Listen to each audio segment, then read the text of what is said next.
efficient. All right, a lot of people joining now, which is great. Hello, welcome, welcome. I am dropping in a link in the chat for those of you who are just joining us. Welcome. Please go ahead and make a copy of this doc that you see here that I'm sharing on my screen. You do that by hitting File, make a copy, and we'll be getting started momentarily. So thank you all for being here. Hi, Gabriel. And if you guys want, drop in the chat where you guys are calling in from. We'd love to see where all of you are based. That'd be awesome. I'll go ahead and get started. I am based in Seattle. Matt, where are you based?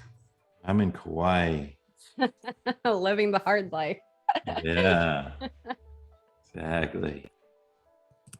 Gabriel's from Singapore. Okay, Adrian's from Berlin, Atlanta, Saratoga. Man, you guys are all over the place. Hey, RJ from the Bay. A lot of people from the Bay Area represent. Welcome, welcome. Matt, you've got quite the international audience today. Montreal, Milan, Kenya. My goodness. Wow. This is great. This is so great. Good that we picked this time. Estonia. Allows pretty much anyone in the world to join. Yes. All right. It is 9 a.m. So I'm going to grab screen back. Yeah, absolutely. Regina. And do we want to give people maybe a minute longer to trickle in, or is this a lesson on time? Yeah, this is part of it. So we're going to go ahead and start on time. And the reason is I find that in starting meetings, if we sort of wait for everyone to arrive, then it incents people to show up a few minutes late. But if we just, bite the bullet and say meeting starts at the time, then people quickly learn when they enter a few minutes late, the meeting's already in full flight. Oh my gosh, for the next one, I'm going to show up a few minutes early. And it's just a very easy way to create the behavior that you want as a meeting owner. So we're going to kick it off right here. And so the first thing is, for those of you who want to know more about me and why I'm giving this call, here's my background. We're not going to spend any time on that during this meeting, but you can access it asynchronously. The second thing is, this is the first time that we're ever doing this. And it's going to be total chaos because we don't know what medium to use. We're using Zoom and Luma and Google Doc, and that all could be terrible choices. We have no idea. But the good news is we're going to laugh about it. We're going to have fun. We're all going to learn, particularly me. And then we're going to make it better for class number 2. And maybe by class number 3, it'll actually be good. And by class number 5, hopefully it'll be great. But this is actually part of the process. What I found a lot in any kind of company building, whether it's a product or it's an organizational system, is I find it much more valuable to just go ahead and try something, be okay with it being chaotic and a complete freaking mess the first time, as long as you collect feedback and learn how to improve it. And then by meeting 2 or even halfway through, collect feedback and change real time. And what I find is that people, if they are asked for their feedback and their feedback is listened to, and you change according to their feedback, or at least they hear you listened and thought about it, they actually are much more bought in, even if it started off in a very rocky and bad place. In fact, often, if something starts very smoothly, people are like, oh, okay, that's fine. But if things start badly, you collect feedback and then they get to smooth, people are like, wow, that was awesome, because they feel like they participated in the improvement and the change, and you actually listen to them. So to start off, we're going to do is can you please make a copy of this doc? I think Regina already showed that, but we'll show it again.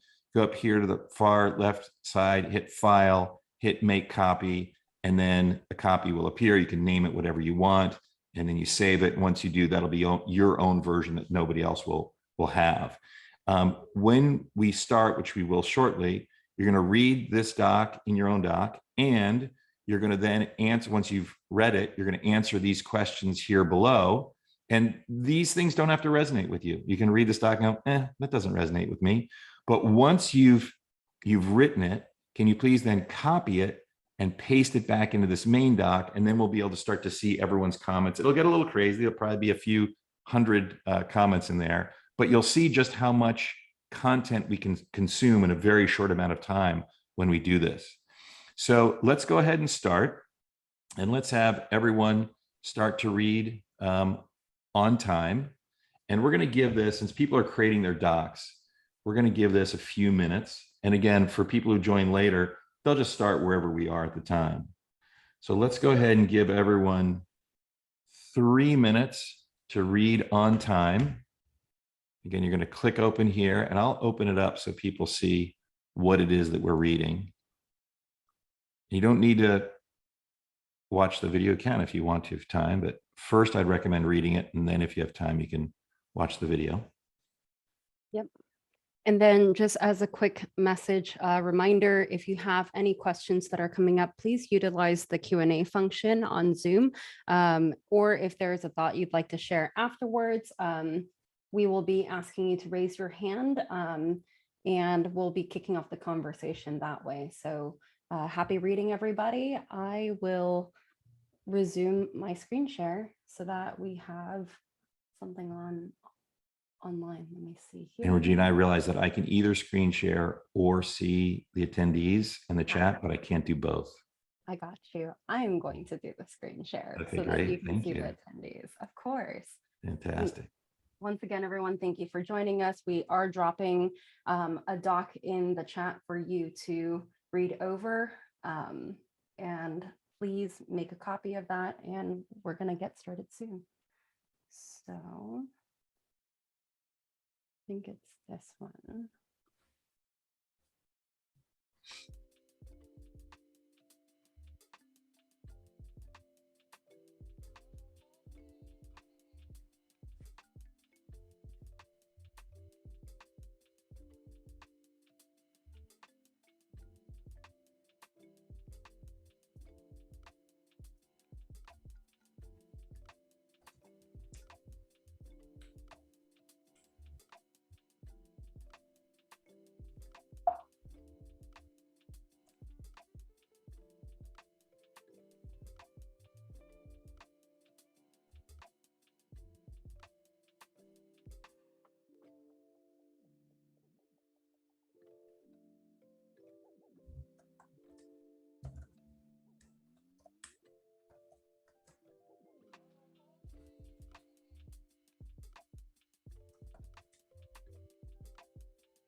So that was about 3 minutes. And the very first people are already starting to copy and paste their comments in, which is great. Thank you very much. I think we're going to give it another 3 minutes to allow more people to copy and paste their comments in, so that the first ones, you get to do texts and emails for the next 3 minutes. And I'm going to start reading all of the comments that are being pasted in. So as a reminder, as you're filling this out, please copy and paste yours into the main doc here from the doc that you created for yourself. We've got a lot of great responses coming in here, and we'll go ahead and go through these in about 2 minutes. And again, if you've finished and you've already copied and pasted, you can start reading other people's comments to see whether this generally resonates with people or not.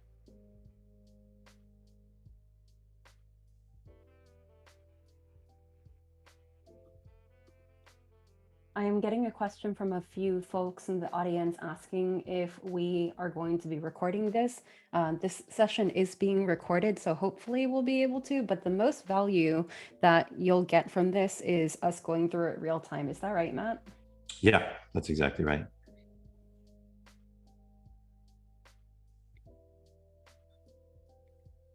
So Viraj, great question. And the answer is that yes, a lot of this material is in the book. The book, however, is a frozen moment in time about 3 years ago when the book was published. And I have continued to update the content as we've gone along. So I'm going to share with you all the updated writings, and I'll post on Twitter and make it available to the world because everyone should have access to it. By the way, on the book, I never intended to like sell it. I want to make this content free and available to everybody. But Amazon doesn't allow me to price the book for free. So I have posted the minimum price that Amazon allows me to do. And of course, I've posted that doc publicly. So you don't have to buy the book. You can find the Google Doc online. The book is just if people prefer that form factor. And Matt, is it the Mochary Method curriculum doc that they can access all of your most up-to-date writings? Yes. So really quickly, because I've got my screen shared, everyone, all you have to do is go to mocharymethod.com. And if you click that learn button, everything is accessible here. Is that right, Matt? That's right. Thank you. Yes, of course. So you can look at it that way. There are also a couple other ways to look at this document or to go through this content. This one is categorized by subject matter. And so if you want to read the entire thing all in one go, we do have the document open sourced on Google Docs. So feel free to share widely with your friends and people that would have use for the book. Thanks, everyone. Awesome. So we've got quite a number of people. Do you want to jump into this, Matt? We can go ahead and start inviting people up. So this first one we do intentionally is kind of the no-brainer one.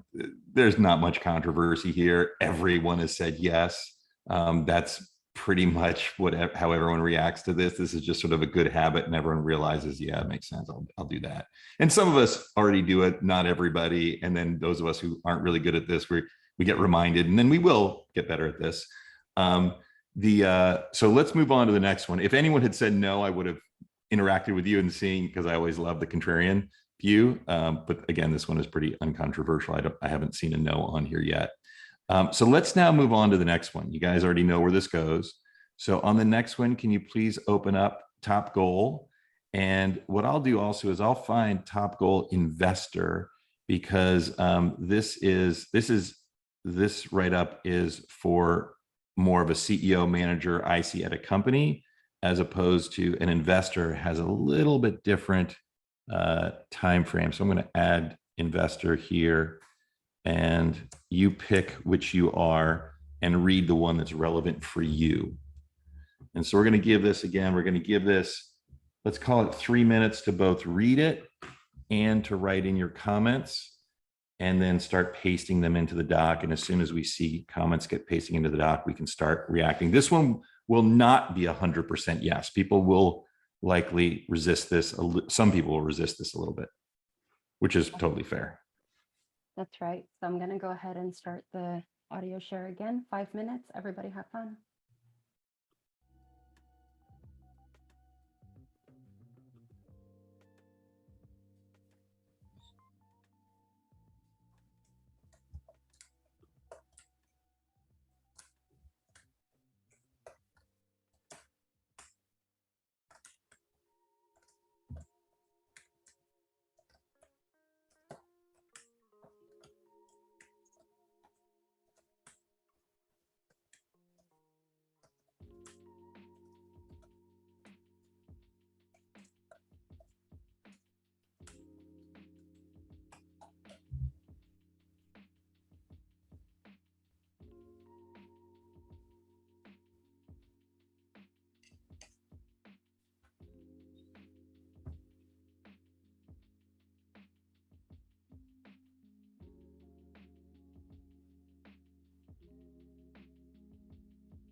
And for those of you who are joining recently and typing directly into the main doc, if you could actually not do that, if you could actually please make a copy of the main doc and then write your comments in your own copy and then copy and paste them into the main doc. That avoids the problem of the main doc jumping all over the place. Thank you.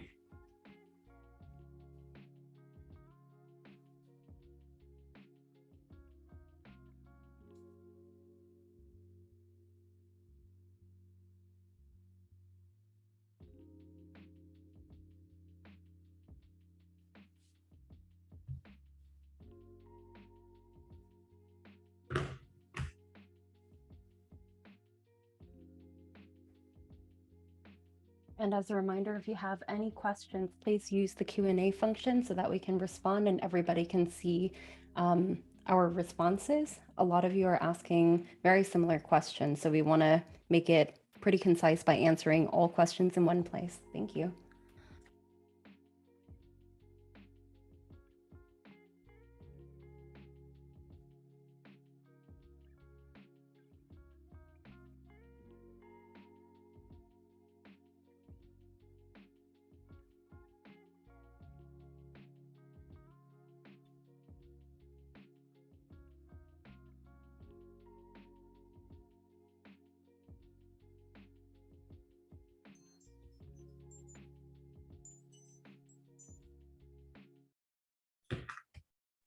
All right, and I think that's time. Yeah. So you can keep reading and keep writing in, but I think maybe we'll give it one more minute for people to copy and paste in their comments. And in the meantime, we can start reading other people's. Maybe actually we'll give it 2 more minutes for people to copy and paste in. And in the meantime, I'll read everyone else's. And Matt, I think you're looking for contrarians, right? Are you looking for somebody? Always looking for contrarians. Exactly. So I'm seeing a lot of yeses right now. Well, but seeing yeses, but it's hard to do. Yes, but this feels like too much time given my situation. So this is where that is like, there is pushback here. And so, which is great. It is good. Should we call people up so you can ask them? Yeah. So I want to give people maybe another minute to paste in. Great. And then, because I'm still reading.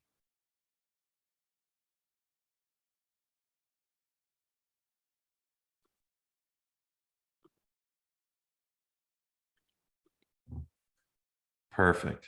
Okay, so now I've at least read the first ones.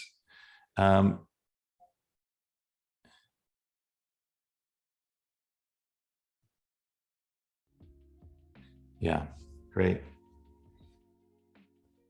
So let's jump in and if we could get RJ able to speak, that'd be great. Amazing. I've got RJ up here on stage. RJ, welcome.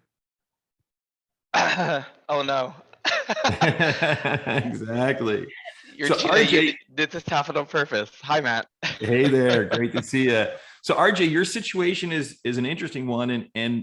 And frankly, even though, most people can't say that they're running 2 companies, I think everyone can say that they're working more than full time. And so that you're the one that's willing to call it out, but I bet everyone has in the back of their mind, like, yeah, that's a great idea, but it's just not feasible for my situation. And you were bold enough to actually say that. And so can you tell us maybe 30 seconds about the situation you're in and why you need to remain agile, and then I'll throw some thoughts at you. Absolutely. So one company runs itself at this point, right? Like my team basically handles day to day. I'm just dealing with high level. However, the new one, Homeroom, literally just went public, not public, but revealed to the public a few days ago. So I'm having consultations pop up on my calendar within 2 to 3 hours. I went from having nothing scheduled to having 6 consultations in the next 3 days, right? Mm-hmm. And then additionally, my team is coming to me with questions, things that they need done, and we use asynchronous communications. However, I like to at least stay agile, so that way if something urgent pops up, I can flip what I'm doing and take care of it, then get back to what I'm doing. So really eager to hear your thoughts on that. Yeah, perfect. This is great. So what I hear you saying is, Matt, I'd love to have a block of time where I can get done my things, but if I put it fixed on the schedule, that actually makes me less agile and less able to respond to my customers, my team members, and therefore would make me less effective overall. Is that right, RJ?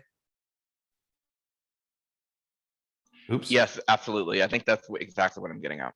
Okay, perfect. So then I have 2 thoughts for you. One, no question about it. You want to remain agile. And what you're describing, by the way, there's some very successful people who follow the agile model. Sam Altman and Naval Ravikant are my 2 friends that do that. They don't have any fixed meetings on their schedule, and they don't even have any fixed blocks of time. So my intention here isn't to say you should actually fix a block of time and never let it move. The idea here is that you put, first of all, you want to start slowly. You want to start with a small amount of time, 15 minutes, 30 minutes, just to test whether it's valuable for you. And then that time can get moved. It can get moved. If something comes up, you move it later in the day. If you can even move it to the next day, you can move it around. It's really more of a reminder that if you don't have to respond to others, here's a block of time that you can work on your own thing. Now, that being said, if you need to do creative work, unfortunately, if you're going to get inbound constantly and it's never going to end, you will find yourself not able to do creative work and not able to write out, here's the vision of where the product is going. Here is the sort of the future looking documentation so you can share with your team and with others what's going on in your brain. So one is you don't have to keep it perfectly fixed on the calendar. And two is, in the end, however, if you want to write or have creative thinking, yes, you're going to have to bite the bullet at some point and say, I'm just not going to take inbounds during this time. How does that resonate with you, RJ? I'm really happy that you said that because it actually gave me some clarity that I didn't think about. Because in my head, I'm thinking, okay, like I typically wake up at 8 and then I typically work till 6 and I'm, workaholic. So eat dinner, back to work at 10 until I go to bed at 1 or something. So I've always been that like 10 to 1 is when I like write my business plans, design new products, because I'm like, no one's awake, I'm alone, I can get shit done. So thinking about it in the sense that you are, I think that would work because in my head I was thinking 2 hours, that's blocked, right? Like that's gone. But in having this ability of like, okay, 10 to 12 is my usual time, but if something pops up, I can move that to 4. So that, thank you. That really does clarify for me. Perfect. Excellent. Okay, great. So let's then, I think that sort of summarized probably most of the pushback here, or the difficulty of implementing. So rather than spend more time on that, let's go to the next one. And this one is the controversial one. This is where we're going to get a lot of pushback, which is great. And we can really, I'd like to spend the rest of the time unpacking this next one and then also getting feedback. So let's have everyone move on now to fear and anger give bad advice. And this is one where we're going to need a little more time to both read it and to write our thoughts about it. So let's give everyone 10 minutes to both read, then write their comments in their own doc. Really quickly, before we move on, we did have a question from the audience, Matt, that I think you'd like to answer. D. Scott would like to know, why is there such a big time gap between the top goal for CEO and the top goal for investor for dedicated top goal time? Really good question. And it's because of that. Can we get D. Scott, can we allow him to talk? Yeah, absolutely. Okay, great. Yeah. And then I'll share my answer, and then D. Scott, it'd be great for you to react to it and see if that makes sense or not. So the issue is basically what RJ was saying. It's inbound. So who has investors, not always, but many investors, their methodology is to meet as many founders as possible. And it's sort of like the shotgun approach. And so they fill their calendar, every moment of every day with as many inbound meetings as possible. And that they view as their job. So that's their production. They're not managing people. They don't have to write up vision documents for the firm. They don't have to have, they don't need to create anything, think of the next product. It's a very defined, do as many of these meetings as I possibly can. And so for them, the 2 hours wouldn't feel productive. It would feel unproductive. They often have some amount of tasks they need to get done. So 30 minutes feels kind of like the right amount of time per day, but more than that feels like their opportunity cost is that's one less founder that they could meet on that day. Does that resonate, Scott? Can you hear me? Yeah. Yes, that makes a lot of sense. I was just trying to think about, giving yourself, in the context of what we're talking about, I'm imagining an investor not only having to do all these meetings, but also have a vision for their own, in the firm or the investment firm that they're building. But maybe I'm thinking about that in a different way. Yeah, and that's who's ever managing the firm will have to take this kind of time. But what's interesting is, frankly, most people who are running the firm and managing the firm often they grew up as investors. Their love is investing. And so they don't actually think, they don't want to be managers. And so, so I often will have to force them into that CEO thinking. But at first, this is where they want to start. And then, so let's move on to the next one, just so we can get to that fear and anger. And by the way, let's also go back to AJ, because AJ, you asked a great question about, and I forget where it is. What are some ways to change its behavior on time and other people? And the answer is my best. I only have one trick to cause other people to be on time. And that is I start every single meeting I'm in exactly on time. And usually by the second meeting, all attendees show up 2 to 3 minutes early.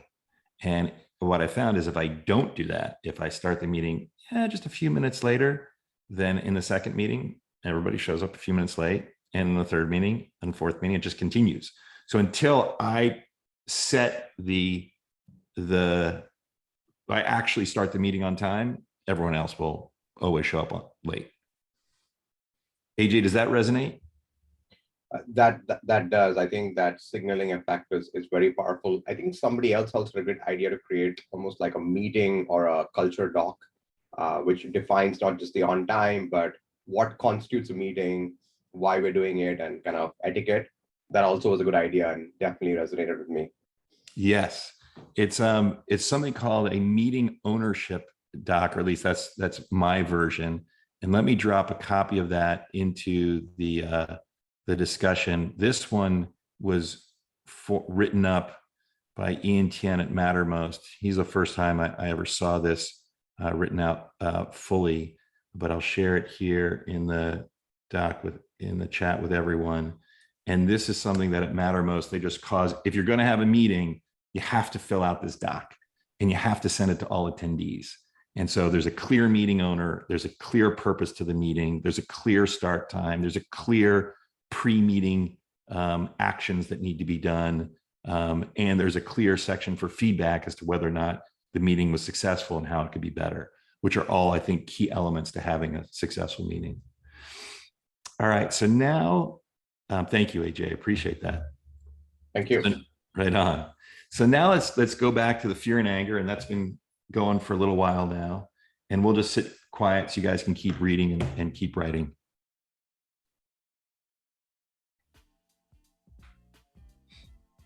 So just for clarity, we're all moving on now to fear and anger give bad advice. Please go ahead and click on that link and give it a read. And then same deal, please write whether it resonates with you, why or why not. And then if you agree to it, write the action that you're going to take.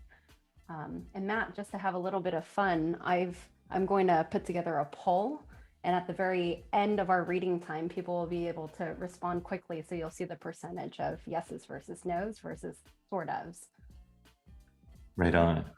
Awesome. Happy reading, everyone.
As a reminder, as you are reading these, please go ahead and copy and paste your responses into the main Mochary Method class doc so that we can all learn from each other and see what you guys are saying about this reading. This one's supposed to be a little spicier, so please go ahead and paste that in. Thank you.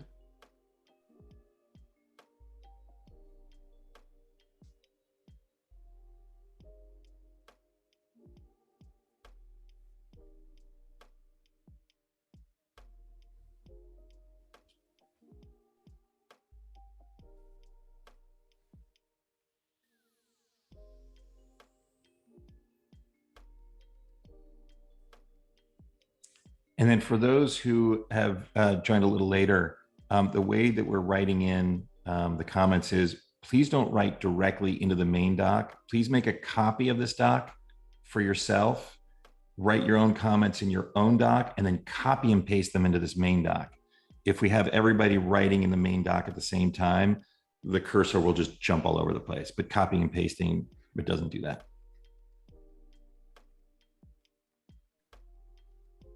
Matt, can you give us a time update? How much time do we have left? We have about 2 minutes left. 2 minutes, 2 minutes. Because we're at 2 minutes, I'm going to go ahead and launch the poll.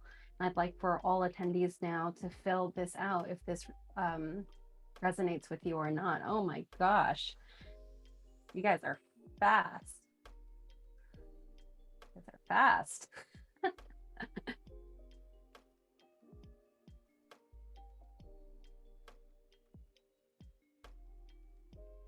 Matt, we've got a couple contrarians. I love it. You have to find out who they are. Here, let's do this. If you said no or partially, please raise your hand. That way we can ask you and pull you up on stage, only if you're okay with being on stage. All right. We've got a couple of you. Alexis, I'm going to ask you to hop on stage and tell us what your response was and why. It's partly, maybe this is me being fearful, but I had said yes to the two others and I wanted to be contrarian finally. I can always count on you, Alexis. There it is, contrarian. And I don't know if that makes me angry or not, but I sit here, I'm a bit actually confused about the whole tapping in or understanding when it's fear or anger. Sometimes I get angry because I'm fearful. So I'd love to get more understanding of that and how that affects and how to recognize that. Sure. But what part of this, Alexis, doesn't resonate with you? Let's start there. Because I don't think everything gets boiled down to those two emotions. Mm-hmm. And I think there are other emotions at play. And I'm not sure if, what is the level of anger or fear that will inhibit us from having that, making good decisions. Sometimes in fear or anger, you can make a decision. And so I'd like to get a better understanding of how that, how that hurts you in those moments. Yeah. So really I think the easiest way to know is to look back in time and go, what I did back then, do I regret it or not regret it? With fear, it's a little bit harder because fear tells you to not do something. So you actually don't know what would have happened if you had gone ahead and done it. And so there's a huge hidden opportunity cost that you'll never know. Anger is the opposite. Anger tells you to do something, usually attack, yell, insult, crush, cut, destroy, whatever it is. And that you can then usually see the results. And the results often are, well, you can see some of the results, not all the results. You can see the results of people, if you're willing to look, see the results of people probably moving a little bit because you've done something that they react to. The opportunity cost that you don't see there is how they now feel. So oftentimes, if I act in anger, and I don't even realize it, by the way, then the people around me will suddenly feel fear, and two things will happen. One, their brains will go into this fight or flight mode as well, and they aren't even able to really hear what I'm saying. So my communication, as clearly as I think I'm stating it, it doesn't matter because on the receiving end, it's not even being heard. And then the second thing is now they no longer trust me because they now feel fear. They've had a fearful experience. And for me, the worst part is that I don't even know what's happened. Like I just am going along and I need something to get done. It's not being done. I say, hey, this needs to get done. And then, but the tone of my voice signals frustration. I usually laugh a lot. I'm usually a fun guy. So as soon as I'm no longer laughing and no longer fun, people are like, oh my gosh, Matt must be in anger. Even if I'm just talking like this, people have often thought, whoa, this is not the fun, happy Matt that I know. And so that can cause fear in people. So it's not what you experience, it's what others experience when it's anger. And in fear, it's the opportunity cost. And unfortunately, the only way to know with these things is just to experiment. And so I would throw out two things. I would take a place, and here, I'd love to do this with you, Alexis. I would like to make a bet with you. I'd like to find a place where you are willing to admit that you feel fear about doing something. That's one thing. State what you think will happen if you do that thing, what will happen. And then that's your prediction. And then I'll make my prediction about what will happen if you do that thing. And then we'll just make a bet. And then you'll go do that thing, and I'll trust you to report back the results and tell honestly what actually happened. And we'll see who wins the bet. And it'll just be, you'll be predicting from a place of fear, and I'll be predicting from a place of not fear, because I'm not in your situation. So there's no real risk to me. So Alexis, would you be willing to do that? I'll take you up on that bet. Awesome. What is something that right now that you're thinking of that, I just don't want to do that? I feel fear. Like maybe it's even now, I don't want to share this thought in a group of, several hundred people, what my fear is, because then it'll be embarrassing. And then, people will say, I'll be a comment on Twitter, 5 minutes from now, and it'll go viral. And then, the world will think I'm stupid. Something like that. That's literally my fear. Okay. I'm So now great. going to log off and So Alexis, what is your prediction? You just shared a fear. What's your prediction of what's going to happen? Like the bad thing that's going to happen. Yeah. That most of the people on this online right now will travel to Atlanta and attack me.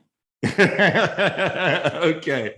I don't know if you're joking, but my guess is you are. Yeah. But Alexis, you're a super fun and funny guy, so it is fun. But seriously, what is your brain actually predicting? Or maybe you're saying, Matt, that's actually what it's predicting.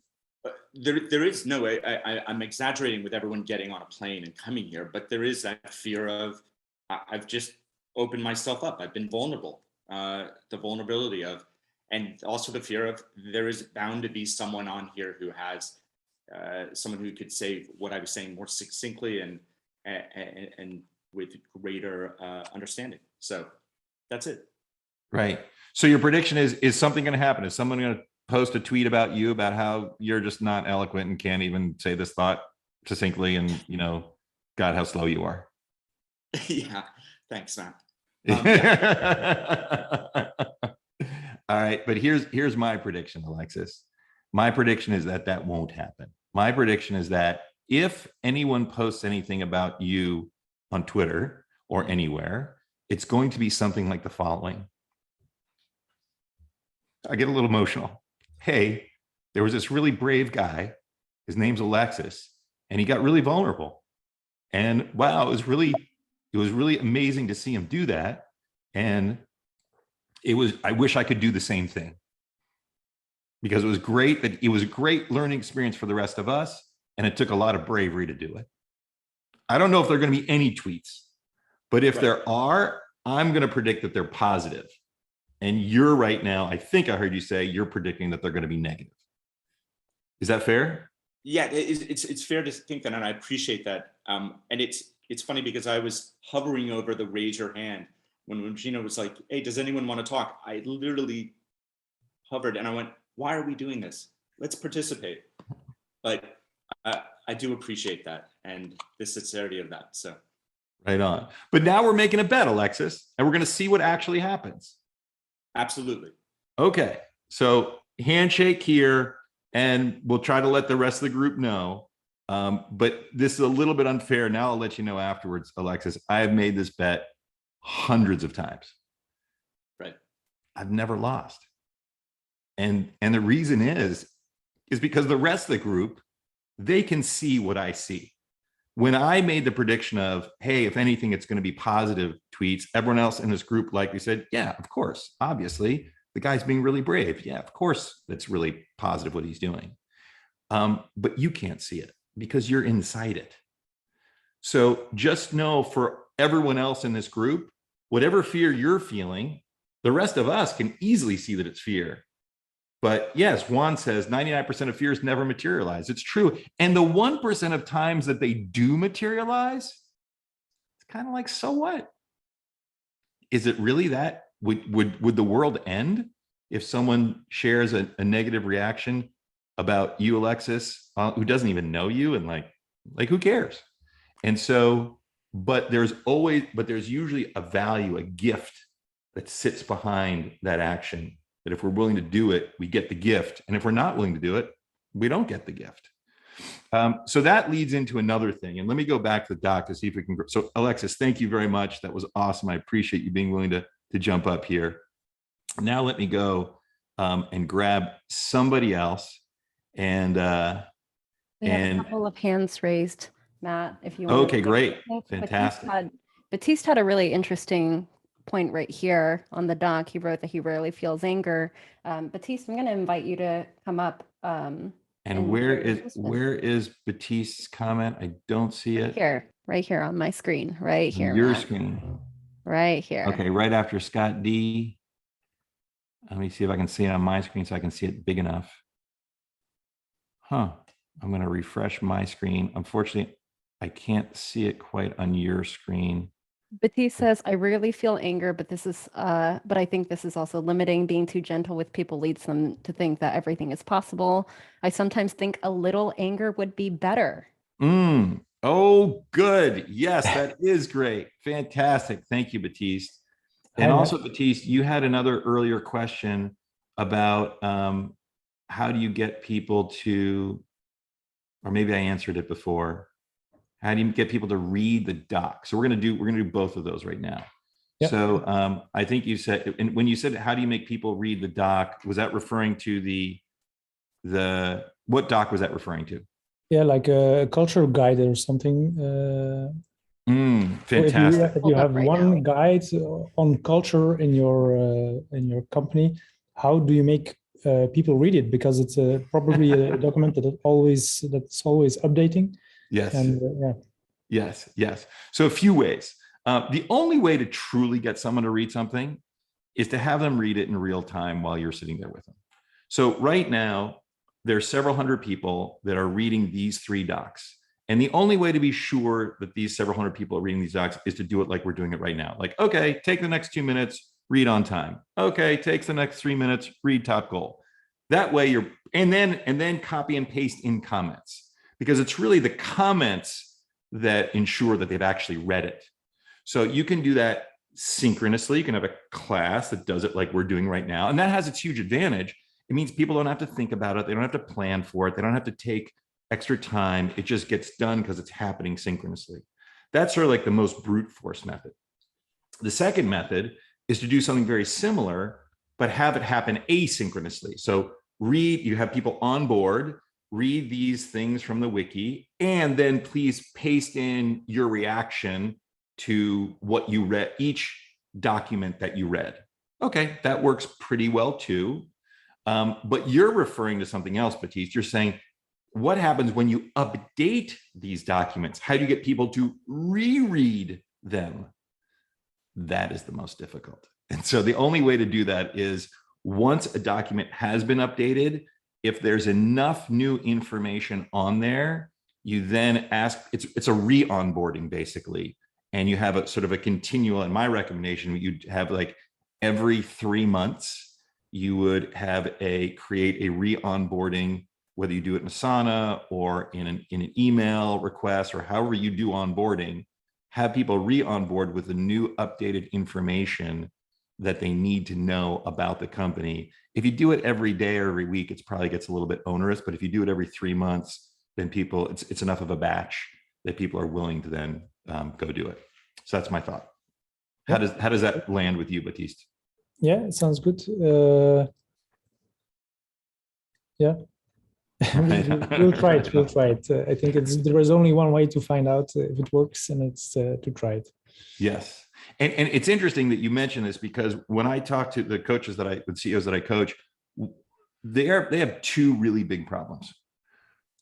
One is how to get their managers to be good managers. Like I teach them my method of management and they like it in our 101s, and then they start using it with their direct reports. But then how do they get their direct report to use it with their directs and their directs and their directs to make everyone a good manager? That's the first thing they struggle with. So there's currently no software that teaches people how to be a good manager. The second big problem that they have is when they have information that they want to share with a company, they have no way of knowing that people have read it or will read it. And exactly this thing that we're talking about now. So they do have to use these more brute force methods, which really feel kind of like kindergarten, and many people are offended by them. So there also is no software that, I mean, it's an incredibly simple piece of software. It would just simply be, here's a post, click on a button, you've read it, and click on a button saying, here are my comments. So those two things are missing in the marketplace. And those are the two biggest problems that my CEOs currently have.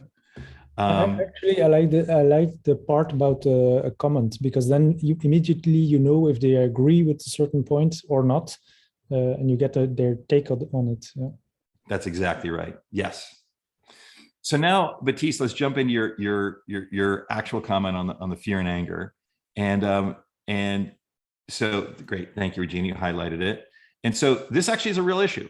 It's not the issue for most people, but it is a real issue for some. And Baptiste, I'm glad you're representing here. So can you tell us a little bit more about this, and then I'll share my reaction with you. Yep.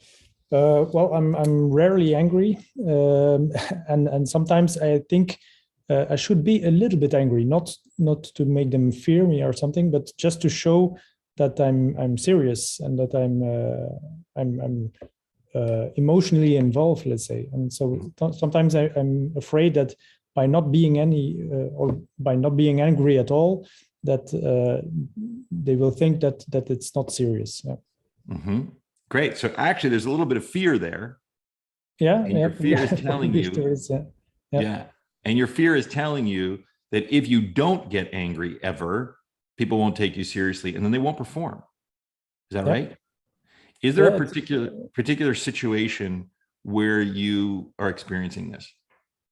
Well, actually, the first question was a little bit related. So we have a Monday meeting, and there is always someone that's late, and then it's frustrating. It's not that I'm angry, but it's frustrating, and then I'm wondering, should I be a little bit angrier and call them out or do something? And yeah, that's one example of that. I think I don't say anything and I let it pass, or I let it slide, and I think it's making things worse than acting on it. Yeah. Yeah. Okay. Well, there's no doubt. So you actually feel the frustration when this happens. This person is continually late. You just don't express it as anger. Is that right?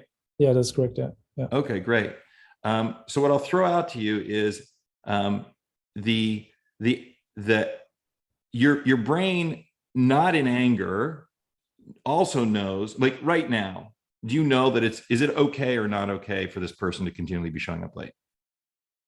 It's not okay. No, I don't think so. No. Yeah. And and have you communicated that clearly to the person and let them know what the consequence will be if they show up late again the next time?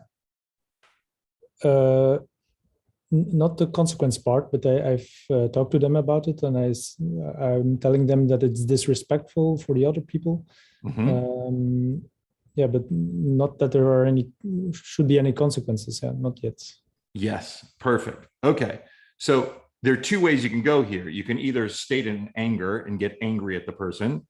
That actually would induce a little bit of fear on their part and might actually work. I think the much more effective would simply be, you don't have to act in anger. I actually think that has less value. I think clearly stating the consequence, here's the important part, and following through. So unfortunately, there is only one consequence, real consequence, that can exist in a workplace. And that is, you can either work here or you can't work here. And do you know how to let somebody go kindly? Yeah. Okay. And if not, let me share with you my version of letting someone go kindly. And so, but I would say that, hold on, let me grab this doc and share it. And I would do this in writing. I would write this up whenever you share this feed. Oop, that went to the wrong person. I want it to go to everyone. So here's a doc of how to let someone go with kindness, because there's no need to let someone go in anger. And what I would say to you, Baptiste, is that even though your fear tells you, hey, if I don't get angry, it won't get listened to, my prediction is if you do get angry, it still won't get listened to. That the only thing that will cause behavior change is having your word be golden, meaning say, here's the consequence, and then the consequence actually occurs. So what is the consequence that you think would be reasonable for him or her showing up late again without notifications? You can also give them the on time. Like they don't actually have to be there on time. They just have to let you know that they're not able to be there on time. Yep. What is a consequence that you think would be reasonable if this happens again? Well, that's another problem. Is sometimes they let me know I will be 5 minutes late, but every time, then it's also a problem if they tell me every time that they will be 5 minutes late, or 10 minutes or longer. Then Yes. they are notifying me that they will be late. But if it's every time, then yeah. Yes. And So the then what consequence, again, you have to create some kind of rule and some kind of consequence. That it's okay to let me know, but you have to be now early for X times, 3 out of 6 times you need to be early to regain credit. Yeah. And what kind of consequence would you be willing to impose if they can't do that? Well, finally, or the ultimate thing would be firing them. Yeah. Yes. It's impacting everyone, I think. Yeah. Would you be willing to write this out and then share it with the person, basically read it out to them, and then share the written version so that you can see their reaction, but it's written, it's not verbal. Yeah. Because at times if you say it verbally, they don't really hear what you're saying, but if it's written, it's impossible to not understand. Would you be willing to do that? Okay, that's great. a good idea, actually. Yeah. Yeah, so that's your homework. And then I'd love to hear back what the results were. And so again, my pause is not that not feeling anger is the problem, is that there isn't a clear consequence. And your fear is actually making a bad prediction here. You don't need anger. But that's test number 1. Test number 2, get angry. See which one works. Okay. Right on. Thank you, Baptiste. I appreciate that. All right, we've got lots of other questions. This is great. Unfortunately, we're sort of running out of time here, but we got through exactly what I wanted to get through. I'd like to end this with feedback, and there's a feedback form that we have in the meeting doc, but there's also a place at the very bottom of the doc to copy and paste feedback directly into the doc. I far prefer feedback being shared directly.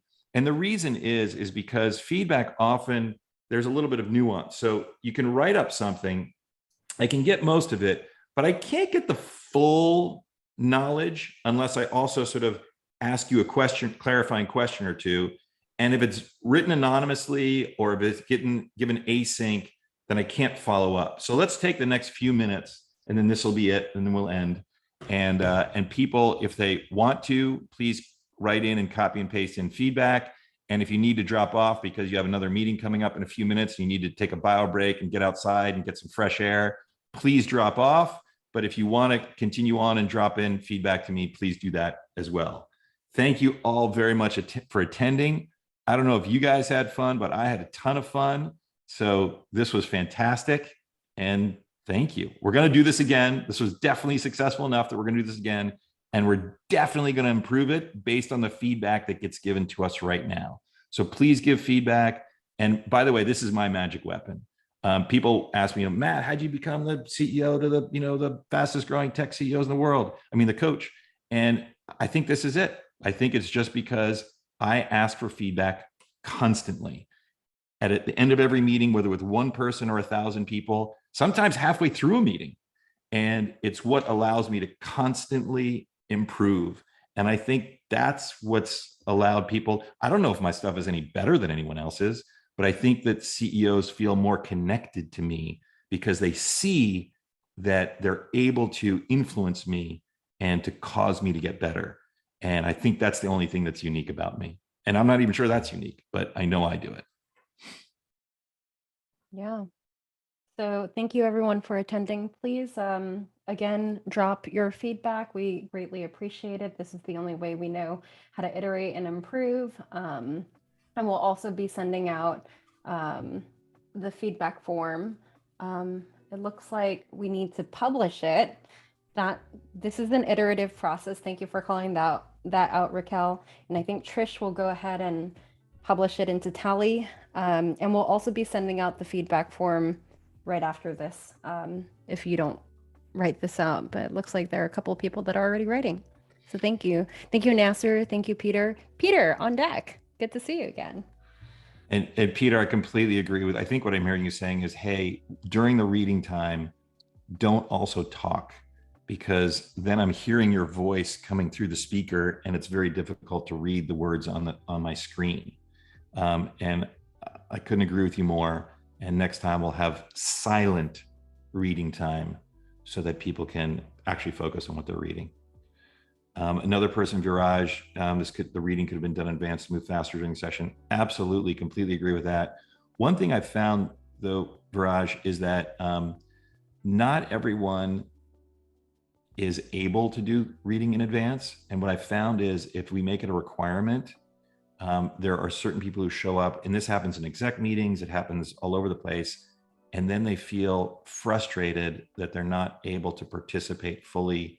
And so the safest way in the first meeting is just have everyone read together and then make an agreement for the next one. Do we all agree that we'll read in advance? And if everyone agrees, then you can go ahead and make that a requirement.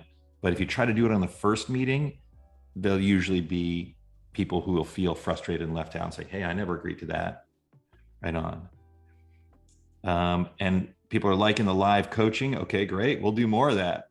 That was super fun for me. I felt like Tony Robbins up there. Right on. And then Gave some pretty good critical feedback if you want to address that, Matt. Yeah, Down where is here, that? at the very bottom. Thank you, Greg. Greg Dale. Yes. We could adjust the time. I agree with that.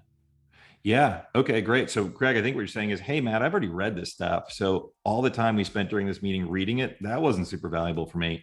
But the live interchange when you were, with Baptiste and with others, that was really valuable. So please spend more time doing that. And also, of course, don't talk while we're reading if we're going to have to read during the meeting. I mean, Greg, yeah, how can I argue with that? That's awesome. And thank you for confirming that that's what you said.